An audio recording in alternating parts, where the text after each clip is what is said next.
So Tanya and I were talking about tannins in red wines as a game changer. And now we're going to look at tannins as a real great tool in Chinese cuisine. As you know, tannins is that drying sensation that you get in your palate, and it kind of gives you that dry feeling in the mouth. And tannins will exacerbate heat. So there are those who love Szechuan and Hunan cuisine, the new timers, the new comers to the wine world who know foods and pairings and kind of in love with it. They love to moderate that heat, say with a rosé in the Szechuan cuisine. Then you have the old school, the old timers, the hotter the better. Bring on that spice. And so by using Cabernet Sauvignon with Szechuan and Hunan cuisine, it exacerbates the heat, and they just love it. They go just, it's perfect. So it becomes a tool now. So you can either moderate the wine with a rosé, or the food with a rosé, or you can bring on the tannins and the alcohols and the Cabernet and just really have fun with it that way. So it's a whole different cult. So let's open a bottle of Cabernet. And we have one here. And you'll taste the tannins in it. But the tannins have to be balanced, and also tannins are kind of the backbone of a wine, the spine of a wine.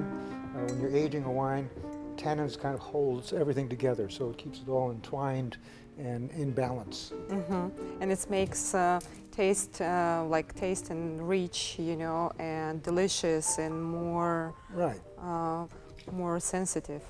Right, and you know, when you're eating a fatty steak or something like that, and you have this veil of fat on the palate, and just a sip of Cabernet Sauvignon, poof, it's gone, and you taste the food better. Because what happens when you're eating fatty foods is that your taste buds are in follicles or pockets, and you have 300 to 800 of them on the palate, and each one is connected by a cable, so to speak, to the hippocampus in the back of the mind.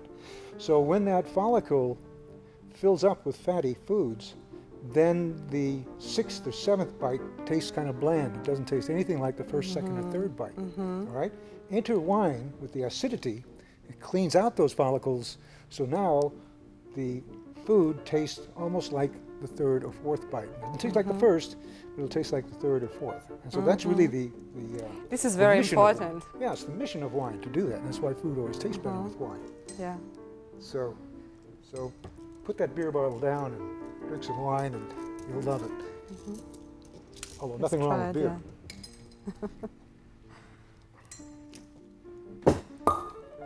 Beautiful sound.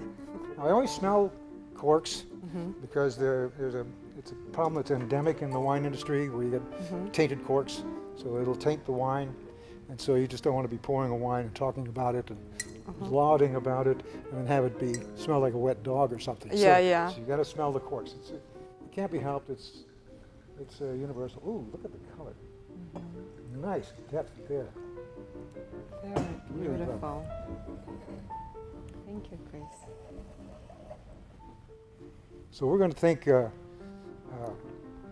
Peking duck, plum sauce. It's nice. You get a lot of fat in the duck, and this will go nicely with it. Yeah, in Russian cuisine we have shashlik. It's actually barbecue pork or beef or chicken. Is it work with that? I don't know about the chicken, but again, it depends on the sauce. But if it's grilled and it has that char, the tannins and the Cabernet will pick up on that char very nicely. Very nicely. And anything with pepper. Oh, of course, yeah. It's a lot of pepper. So even when you're putting a side to a steak, for example, if you have steak and snow peas, Cabernet is going to taste very different. If you have steak and asparagus, it's going to be right on. It's going to get that bitter flavor carrying on through the rest of the dish. So yeah, sizzling beef dishes and this would be ideal.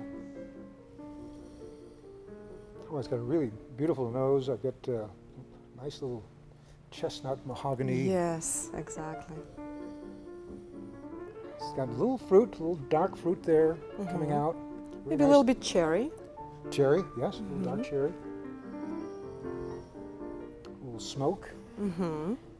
So it's got some nice complexity, which is what you want in a Cabernet.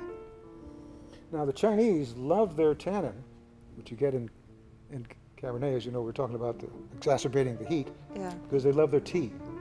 And if you look at the new plantings in China, it's enormously overwhelmed with Cabernet. That's all the new plantings in China now is the Cabernet. So they're just really planting away with that. So it's going to be abundant in China, and so we want to be a light in that crowd, Yeah.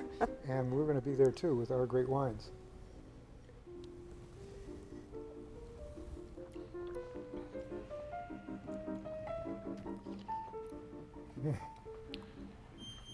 Chewy, deep,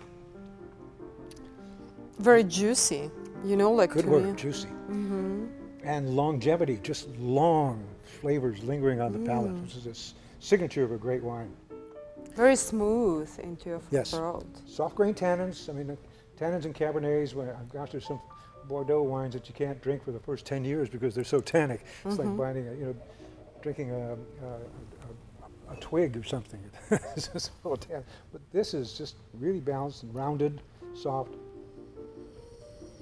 And again, just perfect for Chinese cuisine, I think. And I think for Russian cuisine also. Yes. Well, we're going to get With into that. heavy fat food, I mean meat, definitely this is the best wine. I agree. I agree. We have to stop enjoying this so much. Trustwino, a name you can trust, a wine you're going to love. Trustwino.